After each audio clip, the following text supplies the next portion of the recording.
and Tuesday Night with Ben Stowe. Now introducing the one and only Ben Stowe. Yeah, baby. Yeah. Hey, it is Tuesday. That means it's Tuesday Night with Ben Stowe, and we're getting things all set up here. There he is right now. And because this is kind of, the Lighting Symposium is kind of a Ben Stowe event, well, he's got to get things kind of set up. And that means that our little recording has got to be set up here. So Ben's getting ready with the lighting. So that way we'll have a beautiful light for tonight's show. So let's see how this is going to work. We need a higher tripod on that. I think that works, actually. I think it's going to get us there. Excellent. So for those of you wondering, we are down in Bloomington, Minnesota. Well, Burnsville right now.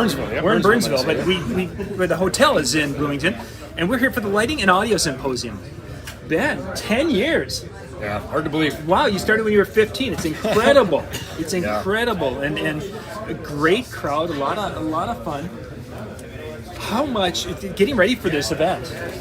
How much of the hours of putting that prep and doing all this stuff is involved with doing something like this?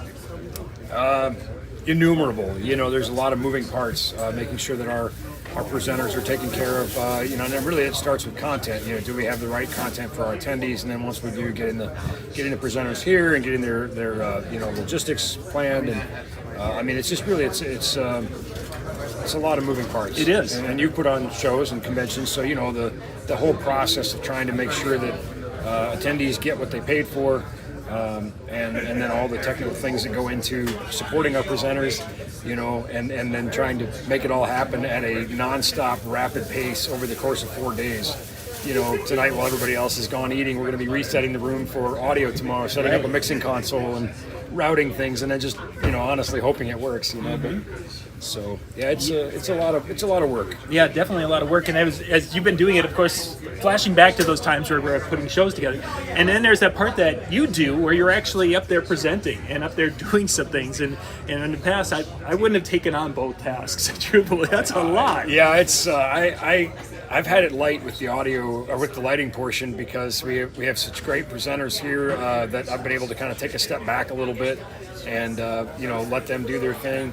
And with the audio side, we certainly could too, because we're here in the EV World headquarters. There's no shortage of knowledgeable people, but I can't let go. So I'm sort of, so I'm going to be on that stage a lot during the audio part, and I guess I did it to myself, but I wanted to. You know, I think it's my favorite part is not the planning or the logistics. I love playing host, and I love welcoming attendees to our state, and I love seeing that they're having a great time, and I love hearing the positive comments.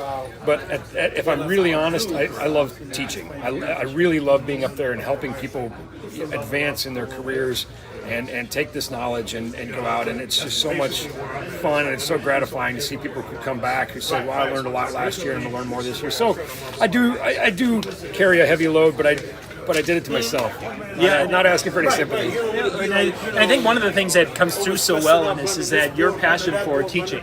You can't understate that, because this is, I mean, your main business is selling gear. Correct. But yet that's not what we've been talking about the last 2 days. We've talked about selling anything. Yeah, I don't know if I've even heard anyone say anything that there's a great deal on da-da-da-da-da. I mean, we talk about the great deals on tape or on our show than what you have here. Not that the tape is right there, and we get to see some of the products we talk about quite a bit. And there's moats out there. I mean, we talk about them, and they are, well, it's kind of a moment. Yeah. Well, you know, we do have our great sponsors. You know, we couldn't do this obviously without our host sponsor, Electro Voice, but our friends at Chevet DJ, who flew up from Florida and flew 3 people here. Yeah. That's I mean, they're fantastic, and they've got some great things out here to show, and there are some great specials that are being offered to attendees. And then, of course, NLFX has a few of our products on display, but, at the end of the day, you're right, this isn't a selling event. We really wanted something that was different than every other conference or trade show. We wanted something that was really distilled down to tech and to learning and very hard-hitting, and 4 days, and I really... I got to be careful how I say this, I think, but I really enjoy, as the days go on, by day 4, people are just dragging themselves in here, and they're excited to be here. but they've just been hit in the face like 3 days in a row with this nonstop stream of hard-hitting information. You can see people just sort of crawling back for that day 4, like, hit me again, you know? Even yesterday, big day. Today, you're starting to see that already. Absolutely, every day. It's like, okay, yesterday people were having breakfast and they were done early and everyone was ready to go and they were all lined up. Today, the guy had to come in and, hey, the people in the breakfast area, you coming or not? That's right. And by day 4, people are having a hard time getting out of those seats. Like, in a minute, I'm eating. And that's, I think that just speaks to the tremendous value that people are getting. I think it speaks to the tremendous quality of the presenters that are here. We have a brand new intern who is starting with NLFX, who has no previous industry experience other than was volunteer local crew at a festival we did, and said, I think I'd really like to consider this as a career. Yeah. And so quite literally her first day in the field was the first day of the symposium, and really had to have kind of a talk with her and say, look, this is not a day 1 conference. So everybody's going to be a little bit wore down, and you're going to be like drinking from a fire hose. And she's hanging in there, but she said, wow. She said, holy smokes. Didn't know so much could go into this field. And that makes me feel really good about what we're doing. Yeah, it's definitely a variety of experience levels here. As you mentioned, there's some people who've been here a number of times, some people it's their first time. Alan from Stowe was doing a DMX Show Express presentation. Now, for myself, there were parts of it that went over my head. Sure. And there's some things that it's like, oh yeah, hey, that's really, and there's even some things that apply to other software packages, which is kind of interesting. And it was neat there. But my son, who's really into the DMX lighting world and wants to get into that, he was just like, oh my gosh, this is so great. I want to do it. So yeah, it's a neat experience. I think that you and your son get together, you're going to be able to support each other in that. And I think that if other attendees do the same, and we encouraged attendees to do that, as you know. They say, hey, get together tonight at the hotel, and everybody took away a little bit something different. And, I think that there's so much more learning that goes on after hours, too. Which is another one of the reasons people are really tired by day 4 is, you don't check out at 5 and that's the end of it. Obviously, tomorrow night we're taking our attendees to the legendary First Avenue for a private, dinner, a VIP, experience there. But even such, just the new friendships that are being made, the camaraderie, all that. So, speaking of the lighting symposium, I'm going to adjust our lighting here real quick. And also, you mentioned attendees that have been here. I see Brian Kelm over there. We're going to call him over here. Brian, we're going to put you on the spot. Yeah, we are. Yes. Ladies and gentlemen, Brian Kelm. Hi. Brian, you have made it to every single symposium. And by the way, you're on Tuesday night with Ben Stowe here, but it's Tuesday afternoon at the moment. What an honor. Well, thank you for saying that. It's an honor for me to have you on the show. So John was just talking about attendees who've come year after year. John usually does the question answering, but he stepped away for a minute. So I think, what I would like for you to do is we close out, the 10th anniversary of the symposium, and we think about what we've done over the last 10 years, and we contemplate what a future might look like. Maybe a future without a symposium. Tell me what the symposium has meant to you and what you've learned and why you came back every year. Sure. Number one is collaboration, is the people, the friendships, and just the love that's in the room for people that want to learn more. And for people that are brand new, they're willing to share. Okay. Number two is that technology is always evolving, and I think that there is everything from novice all the way up to experts that come to this, and there's always something moving. Technology stands still, but also though I think you define who you are and who you serve, and this is a great way of doing it. Like Show Express, not for me, right? There's but it opens up a lot of opportunities and kind of like a cornucopia of people identifying where they want to go and who they serve, right? Sure. And then number three, just the love for the industry, that we're always students, a forever student. Always students. A lifelong student that, hey, if I pick up one idea that I can make money at or I can use that inspires me to take action, that's well worth being here. Boy, we should have paid you to do a commercial for us. That was really good. Thanks, Brian. Well, I appreciate it. Well, it's been an honor to have you here for all of those symposiums. Thanks for making it special for me. Yeah, of course. Appreciate you. Yeah. Let's see who else is nearby we can grab here. We got a couple minutes before, just a few minutes left before my guy Jabril goes on and does a presentation on Resolume. It appears that John has left me here to dangle all by myself in front of the screen. So, Alan, come save me. Thank goodness. Oh, it's there. Yeah. Hey. Hey, I wore red. Yes. Oh, hi. I didn't see you there. Standing here waiting. I'm part of the cornucopia that Brian mentioned. Yeah, he did use. I'm the fruit.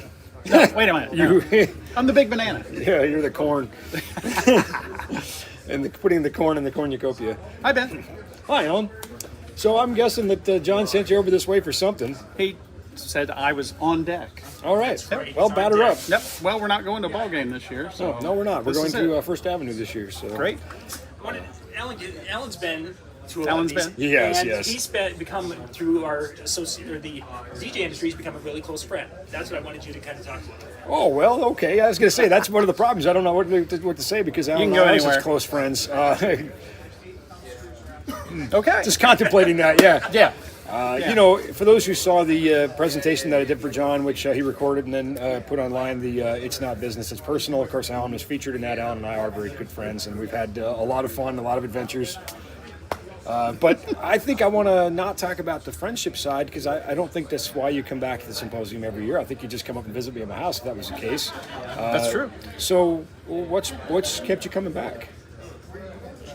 This conglomeration, the cornucopia, as Brian mentioned. Brian's new word of it, yeah. Brian's part of it.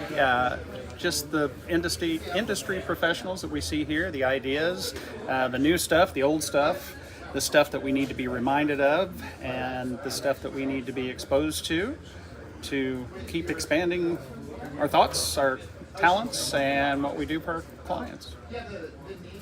Oh, right on. Well, thanks. Not as good a Alan. commercial as Brian. Yeah, I was going to say, we're not going to use yours. Yeah, he really kind of said it all. Yeah, it was really good. Wow, I mean, it was. considering he had no idea we were going to do that, and like John's like pushing him over here, Yep. you know. So I agree. So I'm really and glad you came, and thanks for again. It's been a fun 10 years. that's a good thing. This does push us. So that's why we're here, is to push us into some things that we might not have considered before, and some excelling in areas where we needed that push. Yeah, I think if you're comfortable the whole time you're at the symposium, you're doing it wrong. You know, That does not happen. Yeah, that's this is not a place where people come to be affirmed or comforted or pampered. This is pampered. Well, I had hair when we started this. And that pressure just pushed it all out. So Well, think of all the what stuff in happened. your head now. Yeah. yeah, So. no room. Hey, there's somebody else here. Yeah, you know what? Actually, he's a guy that I was thinking of when Brian was talking go. and saying, "Thank you, I appreciate it." That when Brian was talking about being always students, that was something that I said because you opened the symposium for us this year. You put together a really awesome light show, you know, and a Prince video. And I remember you being here as an attendee. Of course, you know, we've known each other a long time. We've been friends a long time. But, you know, and this is going to sound patronizing, and it's not at all intended to be that way. It's meant in every way to be an absolutely sincere, heartfelt compliment. But it is so gratifying and so much fun to see someone who sat in the chairs as a student, and we're all always students. Should we say his name? I was getting to that part. Oh, Live TV, folks. So gratifying to see someone who paid money to come and sit and learn and then be able to come back and teach others, and for everybody to feel like they definitely got their money's worth out of your presentation. So super gratifying for me, just on a personal level, to have you here as a friend and as a presenter, but also to have you as an alumni. So now I'll say his name, John. So Brent Schmidt from Ohio kicked us off. So tell me about, you know, I think we'll tell the good folks in TV land about, you know, being a student and then being a presenter, and how, you know, we're all always students, you know? I think it was just that information that wasn't being presented that allowed me to kind of take what I learned here from the symposiums that I attended in the past and to kind of help build upon that, so that not only were you learning about the technical aspect, but how we can incorporate it into our live shows and how to give more of that experience level of production for all of our clients, both wedding, corporate, nonprofits, people like that. So. And I got to ask, because, you know, I've presented for something like 25 years, and you know, I've presented to I don't know how many thousands of people over the years, and I know how I feel.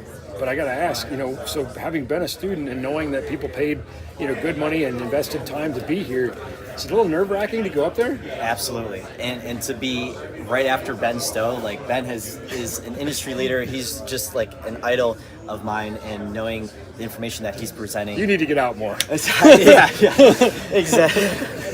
But just, I'm not gonna lie, the first 15 minutes of my presentation, I was nervous as heck, and You couldn't as tell. I It was got good. It was really good. into more of the presentation, into what I really care deeply about, really kind of helps elevates my presentation and kind of just get all the butterflies and nerves out of the way. So, well, I thought it was really good. And now that you've said that, I'll confess too that even after more than 2 decades of doing this, I think if you're not a little bit nervous, you're not really respecting your audience. I think that you're not really understanding what is about to happen. And so even for me, I go up there and I'm like, man, this better be good, right? Like, I walk up there and I turn on the mic and I'm like, I got to deliver the goods, right? This better be good. And you did. You did a great job. So thanks for being a part of the symposium, both as a student and as a presenter. And look forward to where our friendship takes us next. absolutely. Thanks, Ben. Yeah, thanks, man. Appreciate you. Thank you. Well, John, we better wrap this up because Jabril's about to get some learning on. Yeah, and I was going to try to rope him in here and just have him talk a minute too, but I think he's getting. I think so. We're going to learn about video mapping. Yeah, Resolume. Yeah, Resolume, which looks like it from what they were showing and such. There, it looked like a really cool. Speaking of presenters, ladies and gentlemen, the one and only Thomas Heath. Hi, everybody. How's it going? Yeah, Jabril's about to start. Yeah, so we should probably. Everybody's like, "Hey, get off!" But it was just one with Brent. It's neat. A younger person than us. And That's most people these days. That is true, but there are still a couple people older than us. But all right. But just the passion that and the way he's been able to up the game at his position and where he's at. It was exciting to see, and the information and such he delivered was just overwhelming because he had so much good content yesterday with that. So it's a good thing he followed up that first guy. The first guy was kind of a hack. Yeah, he was pretty yeah, lame, he was pretty lame. But the second one. Yeah, so one of the things, if you ever come to an event that Ben Stowe does, there's this thing called a bus, and he happens to throw people under the bus once in a while. that was only Alan. Alan from Alan Reese from Chauvet. He was the guy that got under the bus he's today. He's probably still can't even find. He won't even get near me anymore. Yeah. So, just keep that in mind. If you're Alan from Chauvet, that's why you don't want to be a friend of mine. That's what I do to my friends. If you're my friend. Wait a second though, but Alan, who was just on tough love, he does that to us once in a while. He does, and it was payback. He's an engineer at Chauvet, and he's a very bright guy, and he's a guy that I go to for help and advice. So when I got a chance to pound on him a little bit, I couldn't pass on that. Yeah, although his statement from the back of the room when Ben had messed up with something or did something, and Alan could jump on that, and he's like, yeah, I'm bigger than that. I couldn't hear what he said. Yeah, you missed it, but those of us back here heard it. Yeah. I mean, he's just not witty enough to come up with something that quick. That's all. There we are. Anyway, thank you guys. Record this and send it to Alan. Yeah, we only get to see the last bit. We're going to wrap things up. Thank you guys for watching tonight. This is a shorter show because we are on remote, and we'll be back to you here in the next week or so with our next regular Tuesday night with Ben Stowe. Have a great evening. We'll catch you next time.